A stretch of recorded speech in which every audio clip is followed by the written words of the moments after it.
Welcome to your Thrive Era podcast,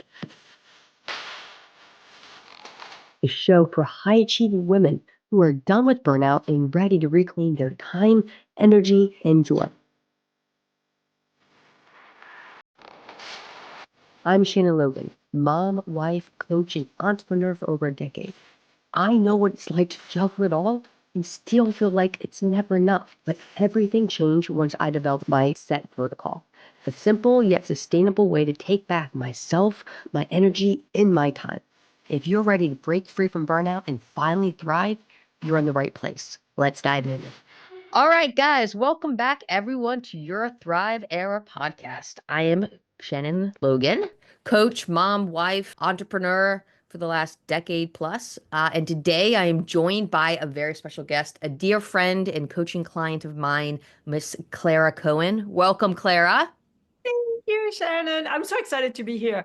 And for those who are listening, I hope you understand me. I have a French accent, but that makes it fun, right? So we won't do anything in French. It's all in English, but I'm so happy. I'm excited to be here. I can't wait to have this conversation with you.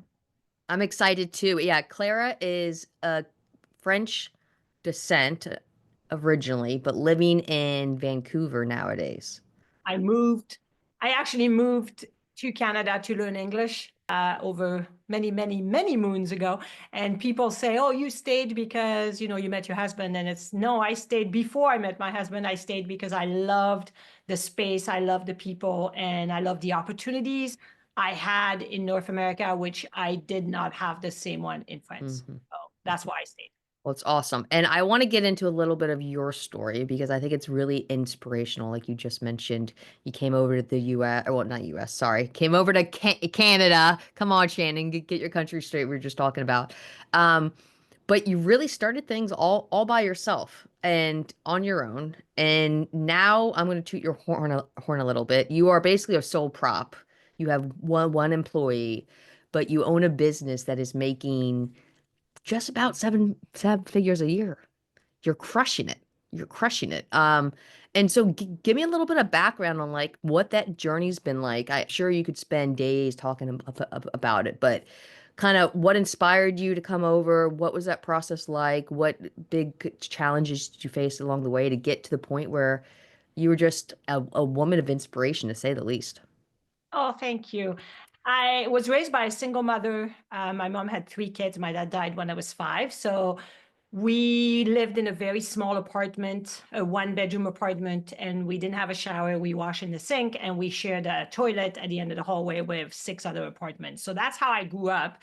My mom was on minimum wage, working 12 hours a day as a chambermaid in a hotel in French Alps. That's where I'm from, a small town in the French Alps. And so I've always wanted to leave and go somewhere else. I thought there'd be better opportunities somewhere else. And this was before the internet, before anything. Where are the opportunities? And I remember when Europe started to open and become this European Union community kind of thing. And I decided, okay, the thing that everybody wants is for you to know English because Mhm. all those countries are going to have to talk to each other and English is the language. And I don't know English. So, because at the time they weren't teaching English in school, they were giving you a choice of what language you wanted. And I was learning Italian because I live close to Italy and I love to go to Italy. So that's what I picked. It was more, for fun. So I decided, okay, I need to learn English. I don't want to go to the UK. I want to go somewhere more exotic in my mind. And Canada had always been there because I love mountains. I'm from the Alps. Mhm. Rockies were always something I wanted to see. The Canadian Mhm. Rockies were just something that I had on my list. My list was the Grand Canyon, the Andes in South America, the Himalayan in Asia, and the Rockies in North America. So I came and I applied to come to Canada. And when I came here, I didn't know English, and it was very, very hard. I had $490 in my pocket. I had Mhm. no job. I didn't know anybody. I didn't know the language.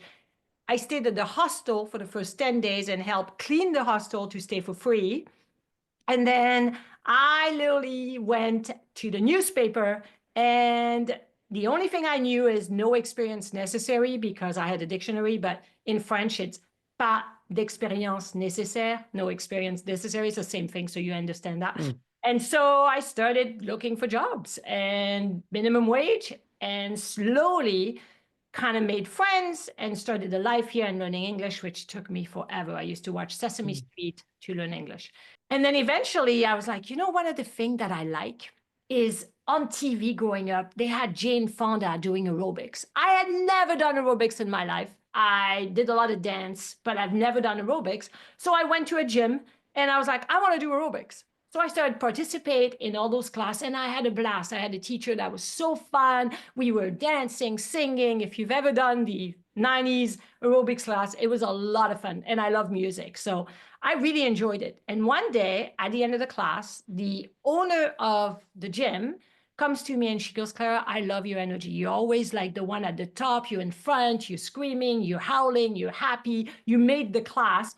Often I'm so happy when I see you coming to the class. She goes, I have an opportunity that I would like to discuss with you. I will pay for all your training. Would you come and work with me? And I was like, Mm. yeah, I would love that. But I'm like, I know nothing. She goes, I'll pay for everything. She paid for everything, my certification, and I became a personal trainer, aerobic instructor. And within 3 years, I was managing 2 fitness clubs. And I love that life. I made so many friends. And as you know, because you were in that industry as well, so much fun. Yeah. So that was my first step up, is because, and this is what I want to share with people, is my mom taught me that whatever you do in life, do your best and always be kind, because you never know who's watching. You never know what could happen. She liked who I was and offered me a job without no knowledge of anything. I had to start Mm-hmm. at the bottom. And Mm-hmm. suddenly I was, you know, I was having not in a minimum wage, but in a better job. And I was managing two Yeah. fitness clubs and enjoying it and making friends. And my life changed drastically. And I loved it. Plus, you are around healthy people. It literally is a great environment to be in, right? So that's the first stage of where I was. So yeah. Well, just with that first stage, there's so much power in it. Like there's power in you having the courage to take a step, make a change, like say, I want better for myself. But I love what you mentioned about what your mom taught you in being kind in because you don't ever know how it's going to come back. But I also want to point out you got that job offer. I would beg to say you were also probably being like pretty authentically you in those classes, I would bet. Like just be do you want to know how upbeat you are, how outgoing you are. And typically when people are exercising too, it kind of reveals a little bit about them. And so that's what I talk a lot about with my clients is like the more time we can spend as our authentic self and have that person come out more and more and more, the happier we are, the more energized we feel, like things just kind of start to fall into place. And that's what I found for myself in the past decade since I've been doing this work is like I wasted so much time trying to be what I thought other people wanted me to be that just caused me to feel exhausted, worn out, drained, and long term it didn't bring success. And as I started to like rewire that, it's like door after door, and it was the opposite of what I thought. But it seems like it started to be the same way for you. Yeah, you know what? This the biggest you could give me is that authenticity. And the reason is it's one of my core value when I meet Mm-hmm. people. I don't like people that, you know, and I understand it's a protective shield and it's preservation. I don't like fake. I don't like when people pretend. I want the real you. Either we connect, Mm-hmm. and that's okay if we don't connect. Mm-hmm. To me, authenticity is such a core value. So I, you know, I'm so happy you said that, because that's exactly it. I've always followed my heart, not my brain. And when I follow my brain, it doesn't serve me as much than following my heart or my gut or whatever you want to call it, your intuition, because I've always been authentic that way. I things up, and people always say that you're like, you know, if I want to say something that is not nice, I'm going to keep it in my brain, because I don't want to hurt people's feeling, because I'm an empath. But I'm authentic in a way that I'm me. And this is Mm-hmm. what you get. And so Yeah. yeah, so that's a great point raised in It's that. freedom too. Yes. right? There's so freedom in that. Yeah. And I think, again, I will say my mom is my biggest Mm. hero. She taught me all the core values I have today. And yeah, she was the best mom in the world ever. So a lot of people say that about their parents, but mine was. Incredible, incredible. So went from managing two studios to at some point, I know for a fact you had a acupuncture practice for like over a decade before you transitioned out of brick and mortar and now teach people acupuncture guidance online. You have got courses and books and all of this awesome stuff. Connect those dots for a little bit. What happened to kind of again get you from managing two gyms to you yourself a business owner in a completely separate field, and that those 10 years. I've always been someone that loves challenges and thrive on challenges. And so the challenge to come to Canada without learning English was one. The challenge to go from minimum wage to be, in the fitness industry, which is such a great niche to be in I was there for 15 years actually, so that was quite Mm, long. Eventually I needed a challenge. So I was at the top of what I could do. I was managing two fitness yeah. club. I had no desire to own a club because I saw what the challenge were when you own a fitness club. And to me, that was something I wasn't looking to do. So one Friday night, I was at one of the gym and I was doing some paperwork and I thought, I want to do something more. This is it. Like Mm, there's nothing more. And to me, it became the point where all men wanted to build muscle, specifically in the upper body. All women wanted a flat stomach and some nice thighs. And, everybody wanted the same thing. And so you reorder the exercises. You talk about diet because obviously that's important, but eventually it always kind of didn't challenge me anymore after 15 years. So I was like, I need something to challenge me and to help people, because I had a lot of people that would come and say, oh, today I have my menstruation cramps. I'm in so much pain, I can't work out. So I'm going to cancel, or I don't push me too hard or whatever. Somebody else would come. mm-hmm, I've had insomnia for 3 weeks. I'm exhausted. I don't think I can push today, right? And I'm like, well, I don't know what to say about how to help you with insomnia or your cramps. I have no idea what to do. And so I decided I want to know how I can help people with those problems, because there are so many people that have issues. So I decided I'm going to go back to school and I need to help people naturally. I have my fitness background, which would be really useful, but now I need a medical kind of background. But I've always been raised with natural means. So I look mm, at homeopathy, naturopathic medicine, chiropractic, massage yeah. therapy. I looked at Chinese medicine and all that. And in the end, Chinese medicine really appealed to me. So I went back to school for 5 years. This was scary because I was like, how am I going to support myself? How am I going to Yeah. pay for 5 years? Student loan, all this really scared me. But I thought it's all going to work out. And so I went to see my beautiful boss, who used to call me Sunshine. And I said, I want to go back to school. It is a 5-year program. What I propose is, can I continue managing the two clubs, but for about 24 to 25 hours a week instead of 40? You can pay me accordingly, meaning for 24, 25 hours a week. And if you see it doesn't work or I can't handle it, then I will help you found somebody, train them, and replace me. But give me a chance. And I remember not sleeping the night before, going, she's not going to say yes. She's going to go, no way, you can do this. And I was so nervous. I couldn't sleep. And then I got there and I did my whole speech, which I had, rehearsed so many times. And then she looked at me and she goes, okay. It was just simple as that. I was just shocked. And so she said, okay. But what surprised me, which was, I have to say, people have been so, so kind to me. And when I got my first paycheck, when I started school in September, I looked at the paycheck and I had to call the accountant. I said, you made a mistake. You paid me for full time. I'm now only 25 hours a week. So you need to change that. And she goes, no, no, no, no. She told me to pay you full. And so for 5 years, I was paid Wow. full time for 25 hours a week. Wow.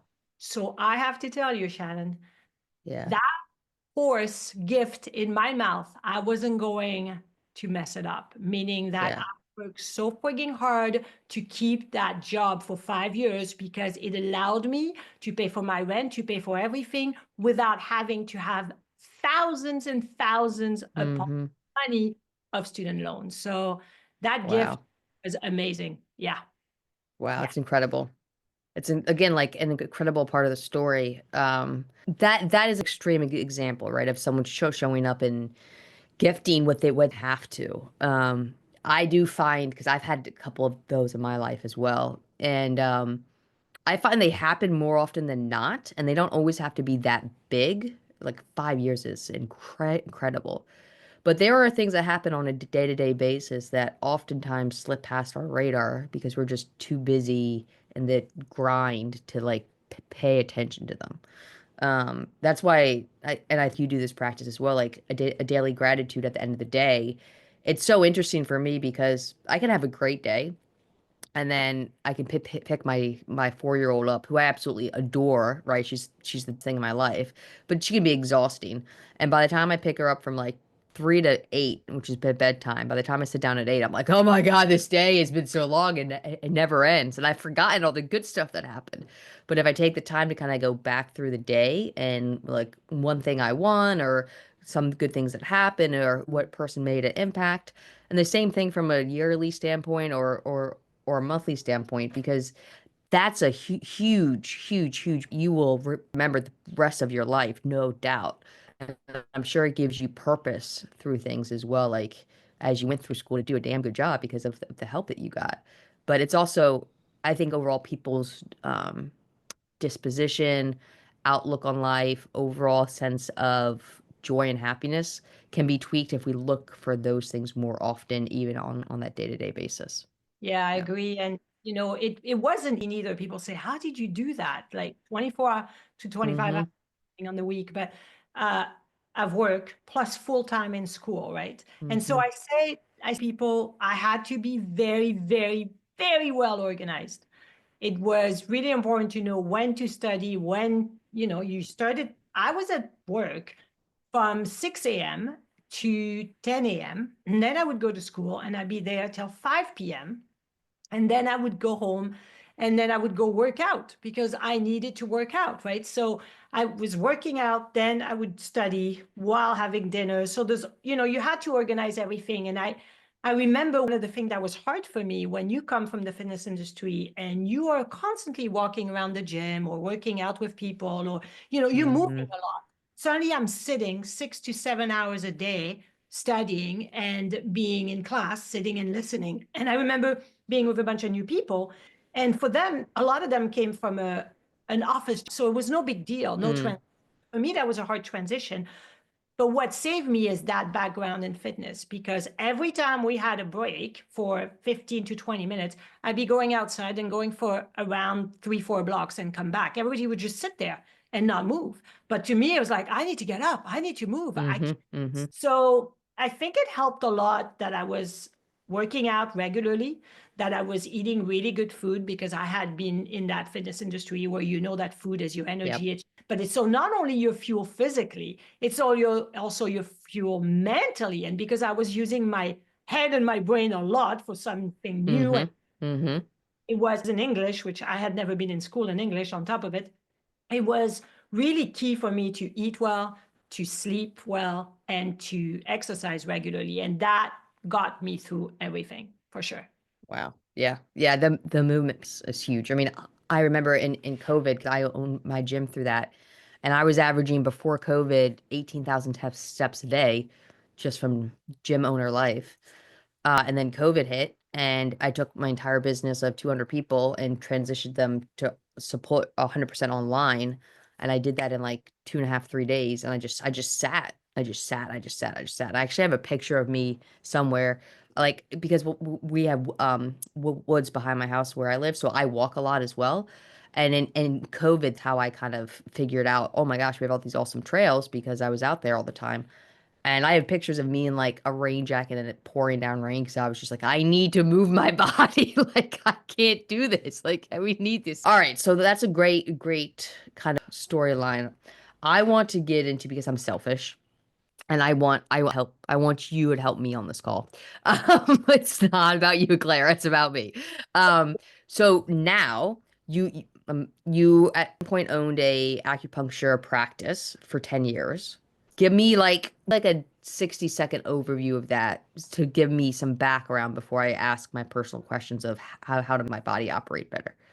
Yeah, so I practice acupuncture since 2003, and then I opened a wellness center with massage therapist, naturopathic medicine doctors, counselor, acupuncturist, and that was I had a business for myself, a brick and mortar, 15 people working in there, office manager and receptionist and all this, but it was a great journey.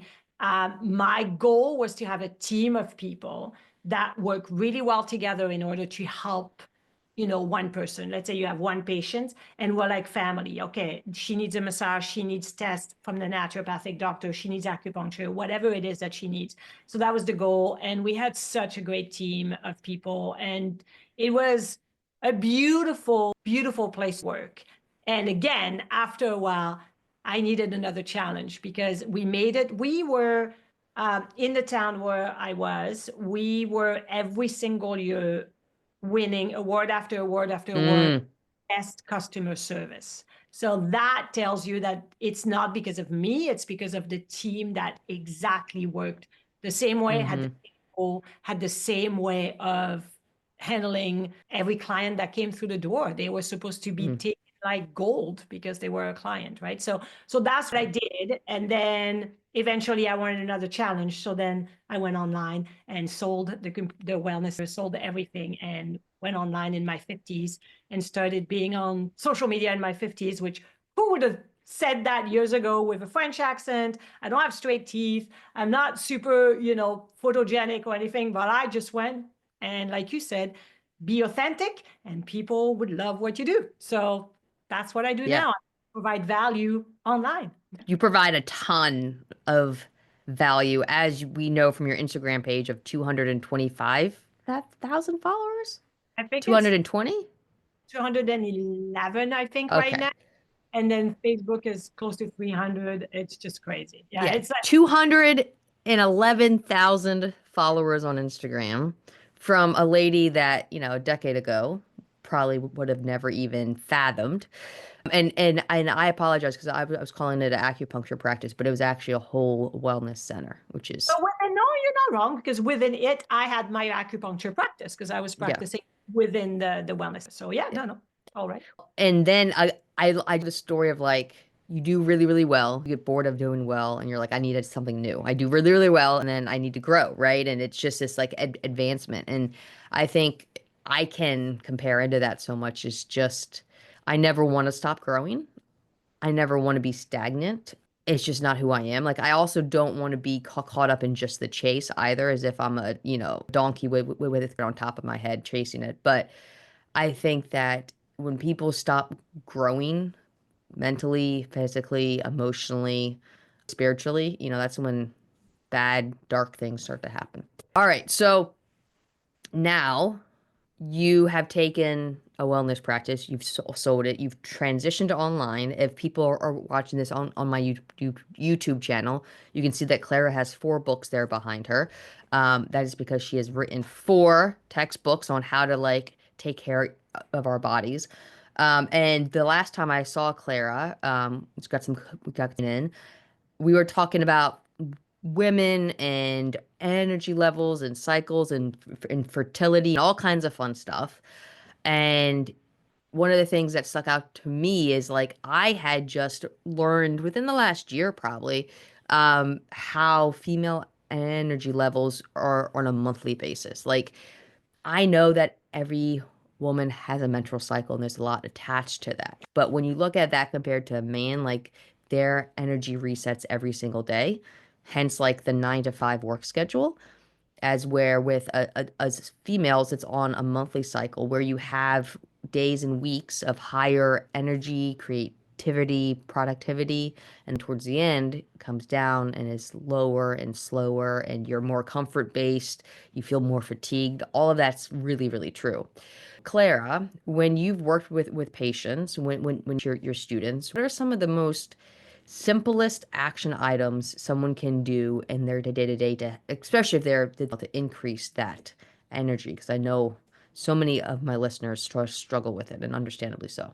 Yeah, I think according to Chinese medicine, and I lived what I talk about, what I teach as well. So for a long, long time, there are a few things that are key. First of all, if you look at your digestive system within your body, where it's located, it's literally in the center of your body, between your toes and your head. It's in the middle for a reason, because it is at the center of your body, meaning it's Mm, at the center of your health, your entire health. So nutrition and what we decide to eat, when to eat, and how we mm-hmm, makes a huge mm-hmm, impact on our brain energy, physical energy, immune system. And if you're sick all the time, then look at your diet, because that's often the case and the problem.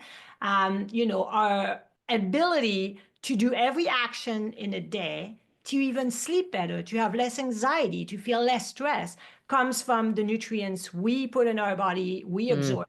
You need a good absorption within your digestive system. So we want a healthy digestive system, but it starts with diet.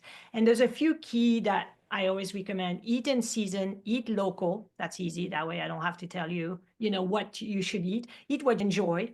But what's most important is be mindful and chew your food. We all gobble while we're sitting in front of the computer as fast as we can. We don't even pay attention. I'm French. I like to look. It's got to be colorful. It's got to smell good. It's got to be, my husband always laughs. He's like, oh my God, you arrange everything. But I'm like, but it looks so nice. And then I slowly eat and I chew my food and I'm enjoying it, instead of, having to run around and do this. Like when we go to France on holiday, the first time I took my husband to France, we went to a coffee shop. He's like, oh, I need a coffee. I'm like, okay, well, this one's pretty cute. Let's go sit down and stuff. He's like, no, I wanted to go. I'm like, that doesn't exist. And he goes, what do you mean? So in Paris now, of course, there's Starbucks, you can do that. But in smaller town, there's no Starbucks, nothing like that, right? It's mm. just normal coffee shop. And so he's like, what do you mean? And I'm like, no. So we go to a coffee shop. He's like, well, ask. So I said, do you have coffee to go? And literally her answer was, to go where? Like that was her answer, because she didn't understand where were you going to go. Like the point is, you sit down, you enjoy your coffee, and you be social with your friends. You enjoy the experience, right? So that's really important. Chew your food, be present, eat local, eat in season. That's kind of, Mm, of course, eat real food. Now, a lot of people have a hard time with, oh, I don't have time to cook. I don't like to yep. cook. I'm really good at cooking. There are a lot of options now, man. We are so, so lucky. If you don't like to cook, there are delivery things. There are Dash, what is it called? Yep. Dash, whatever, DoorDash. Door in the States. yeah, or Uber Eats or whatever. You Yep. can have really good food delivered to your door, where it's all made, or it takes 20 minutes to put together, and it's healthy, it's real ingredients, right? So that should not be an excuse, because I think that if we don't make time to eat well, then we're going to have to make time for being sick. So that's just not going to help our productivity. So that's number one for me. 100% spot on there. 100%. And love the mention of slowing your chewing. Like that is something I learned probably 5 years ago. And when I learned it, like I was like, yeah, yeah, sure. What I ended up finding is like I would sit there and I would chew like 30 times before I swallowed my food. And my whole experience with the whole meal was different, like completely different. And oftentimes, like by the time it was time to swallow, quote unquote, after 30 chews, like the majority of the food was already gone. It had already like made its way down my throat. Um, but like I love pizza. It's like my favorite thing. And Friday nights in my house is Family Pizza Friday. It's like a thing we do every Friday night, and I'm usually starving by the time it gets here. And I'm like, oh yeah, my pizza. And I could inhale, like that. But I sit there and I do my 30 chews and I'm like, it just lets me enjoy it so much more though. Cause like it just takes the time where all your taste buds actually get to be used. And from a digestive standpoint, the chemicals in your spit start to break down the food before they even get to your stomach. So absorption is much better, what you spoke about. Um, as a society, we really try to make as many shortcuts as possible. And at the end of the day, we can't just get away from quality that our body needs. That's quality food, that's quality sleep, that's quality hydration, that's quality time. Like we're wired a certain way, and we want to keep thinking that, oh, well, now I live in 2025. I can just eat fast food or take out and I'll be fine. And it's like, Nope. your body, your needs what it needed 2,000 years ago. Yeah. Just because we have a square rectangle that lives in our pocket to get us access to everything doesn't change that. Yeah, that's exactly it. And it's funny you say that because my husband, I call it, we have a golden retriever, and my husband eats like our golden retriever, right?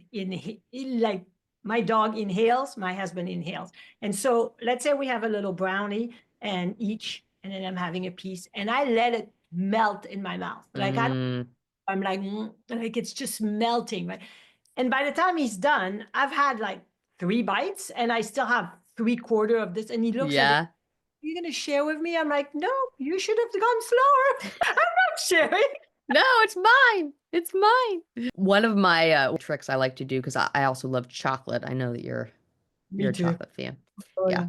yeah. And I like dark chocolate. And so like I need daily chocolate fix. That's just me. That's part of who I am. So years ago I started this and I still do today where I'll buy a bag of dark chocolate Hershey Kisses and I put them in because when it's frozen it takes a lot longer to melt in your mouth, right?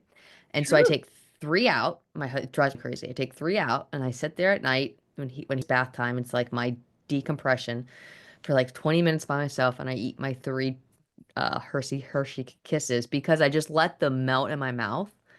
And like it is a whole different experience. And by the time I've done those three, I'm satiated. Gotten all the like chocolate fix I need versus he might come down, grab a handful and like chomp them all. Or, it's you go through a sleeve of cookies because we're just eating fast and we're not actually tasting our Yeah. food. And that way we eat more because Yep. we don't have the time. So we Yep. all way more, right? So if you Yep. take time, then yeah. So that's definitely one I would say. And I know, I mean, you just um you know, lover, guru, whatever you want to call it. But I sleep. I love to sleep well. I need my 8 hours. It's very important. So sleeping is so, I think, my brother, who's older than me, always say, oh, I'll sleep when I'm dead. And I'm like, yeah, Mm, but I die quicker if you don't sleep. So, yep. that's Yep. just doesn't make any sense. So to me, I love to have good energy. And I know that the most important thing to have good energy is my food, my hydration, water intake, and my sleep. If you have those, then you can accomplish anything. Because I have people online saying to me, where do you get all that energy? And I'm like, that's where I get it from those three things. And then my Yep. passion for Chinese medicine, because passion obviously, fuels my excitement and my creativity. But I would not be, after a Christmas dinner, how does everybody Right. feel? You just want to lay Right. down. You're like so lethargic. You have no energy. You don't want to do any mental work, physical work, and it doesn't serve you, right? So of course, Mm-hmm. whatever, it's no big deal. But that's why we can't do that every day. Mm. Yeah, for sure. For sure. And yeah, I'm with I love I've been a big sleeper my whole life. I am no doubt there are people out there listening going, yeah, but I can't because insert reason here, especially when it comes to food. So, guys, here's the thing. I am a working mom. I own a business. I coach in two businesses. I have a 4-year-old. Um, I don't cook because I want to cook because I don't want to use the time I have with me to cook and to shop and to figure all that stuff out. I've outsourced that and I've outsourced it meaning I have someone that makes meals that are healthy for my family that we enjoy and I don't have to think about it. It's not nearly as costly as you think. You think it's going to be all of this money and it's really not. But there are lots of things to do up until that point. If you struggle with ideas, you're like, I need to get some of this off my plate, message me on Instagram, Coach Shannon Logan, or email me, Shannon at coach.shannonlogan.com, because I have a ton of free resources I can send your way that I guarantee you are going to get you back 5 to 10 hours out of your week because that's what I've been able to do. My work is very short because I stop at 2:30 to go pick up my daughter and I drop her off at preschool and I pick her up. And so then I have to condense everything, including like my workout time. And so I have found ways to be as productive as possible without driving yourself insane, because again, things have to be simple if they're going to be sustainable.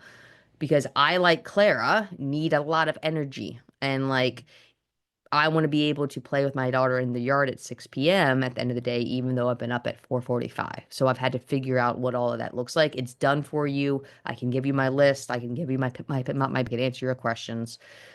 Take some of that decision fatigue off because it can be big. But with all that being said, Clara, we've got hydration, we've got sleep, we've got food. I think you had probably movement in there just because you talked about that from a schooling aspect. Um, Anything else that you see with practitioners that you teach or patients that you had where you're like, people don't ever think about this, but it makes such a drastic impact on their energy? Yeah, I think, again, from a Chinese medicine perspective, your mental health is so key to, Hmm.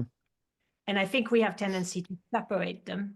The mental is up above the neck kind of thing, and physical is below, and that kind of feeling or thinking, but it's not. When we're anxious, we feel physically in our body. Maybe some of us get nausea, or some of us get palpitation, or we get sweaty hands. This is what's going to happen, that your physical and your emotional are connected. They're not disconnected.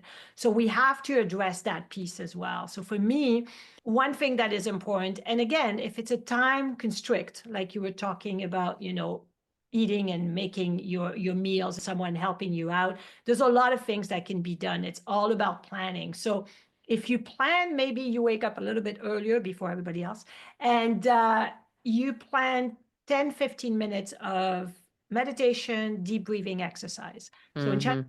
we say, everybody's shallow breather because we're running around, we're not Yep. taking big breath, but deep breathing exercise allows your body to absorb all this oxygens, bring lots of oxygen to the brain. It is actually activating your vagus nerve, which means you get in Hmm. rest and recover state. You're not in Yep. a flight, so you're much more calm, you're less stressed, and you can handle much more because things are going to come at us. We have no choice. Sometimes events occur, and it's not like you plan them. So it's really important to have ways to de-stress. Now, Hmm. two things. If you enjoy singing, if you enjoy, I don't know, knitting, if you enjoy painting, take the time every week to do a little bit of that, because that'll also relax you. And for some people, painting is the meditation. Doesn't mean you have to sit Hmm. there and close your eyes and meditate. Paint for 20 minutes. Yep. Or maybe you want to write for 20 minutes. That's your meditation. Whatever it is that makes you in that state. For some people, it's knitting. You sit there, you knit, and it's just your meditation state. So when a lot of patients say, oh, I can't sit there and just do nothing for 20 minutes. So I always say, then put guided meditation, where someone tells you a story. Hmm. There's lots of apps you can use, guided meditation that helps. Just start with 10 minutes. You don't have to do a lot, but breathe. In most guided meditation, they'll ask you to take big, deep breaths. Yep. So it's really important to take big, deep breaths and exhale them. And even if you do this for 5 minutes, take a break during the day. You get up from your desk, just go for a walk. And as you walk slowly, it doesn't have to be fast, you're outside.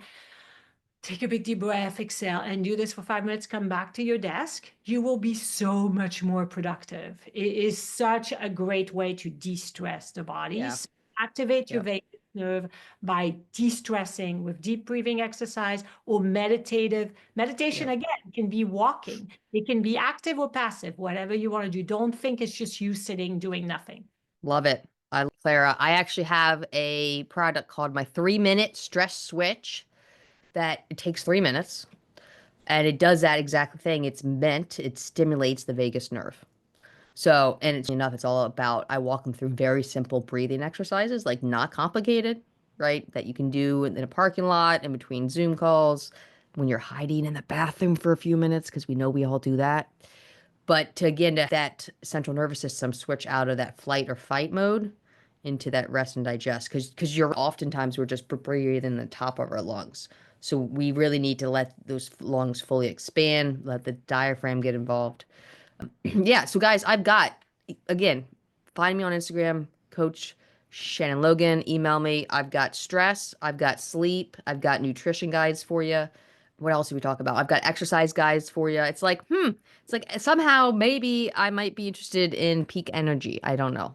I don't know. Possibly it might be something that I'm passionate about and I coach Mike's on, as you can tell with Clara, because if you don't have energy, like if you don't have it, you can't do the things that you love. So what's the point? I mean, you can make all the money in the world, but if you don't have the energy to spend the time hiking through New Zealand like Clara did about 2 months ago, it doesn't matter, That's right? exactly it, because I'm approaching 60 and my husband retired and we want to travel a lot. We're planning our trip to Portugal right now and we are hikers. I mean, we hiked a 17 miles into a volcano in New Zealand without problem. And that's what I want. I don't want to slow Hmm. down and not enjoy the Hmm. outdoors because that's one of my favorite things to do. We went mountain biking and it was just so much fun. And in order to do that, we need to balance and make sure our body is strong enough. And we all know what is good for us, but we have to take action and do it. So, Amen. you're having all those